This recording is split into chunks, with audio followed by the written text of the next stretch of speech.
Hi, I'm the spokesperson for the Democratic Party, and I'm back to tell you why you need to vote blue this November. You know us as the party of love, tolerance, and compassion, but we're much more than that.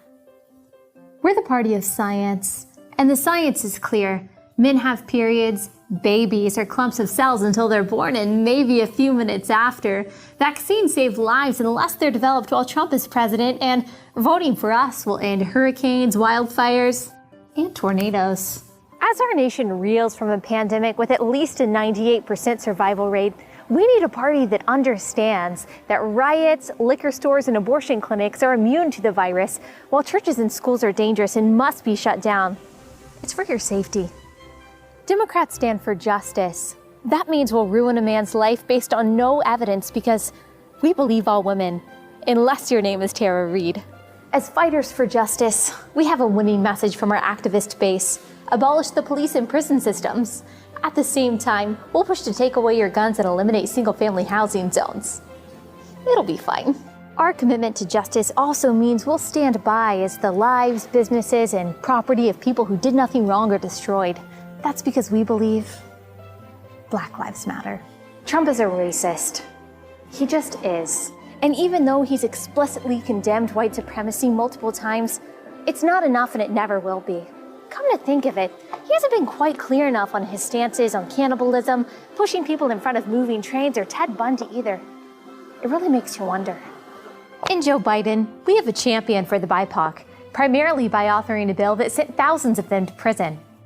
And most recently, he compassionately pointed out that all Black people think the same way, and that if you don't vote for him, you ain't Black. He's right, of course. The only real Black people are the ones who agree with us on everything. And those who don't, well, we have every right to belittle and demean them. That's what we call anti-racism. Democrats are the party of the poor, the marginalized, and people of color, as is reflected in our leadership and our party's biggest donors. Y hablamos español. One thing Democrats are best at is exciting our base. We do this by coming up with stories we know will make you angry, and then dropping them entirely without corrections when they get old. Like accusing Kavanaugh of gang rape or Trump of stealing mailboxes.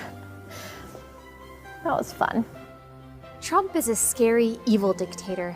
So scary that absolutely no one is afraid to criticize him, lie about him, openly wish death upon him, or call him a clown in a live debate. That's why we believe he won't concede in November.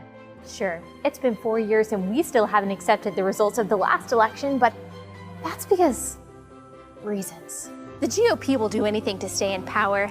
Democrats are just trying to preserve our democracy by packing the courts, abolishing the Electoral College, and reconfiguring the Senate. We go back and forth between believing Trump is a conniving genius or a bumbling buffoon, but one thing is clear: he is not mentally fit to be president. Our candidate is sharp, and not at all in cognitive decline. I mean, who really knows what the Declaration of Independence says anyway? And who are you to say Corn Pop isn't real? The choice is clear. And once again, we're confident that through censorship, manipulation, bullying, and maybe a little ballot harvesting, we'll get our way. Why? Because we care about you. So much so that we're willing to wear you down until you fear getting silenced, doxxed, fired, or ruined if you don't agree with our agenda. That's love. I'm the spokesperson for the Democratic Party. Vote for us in November.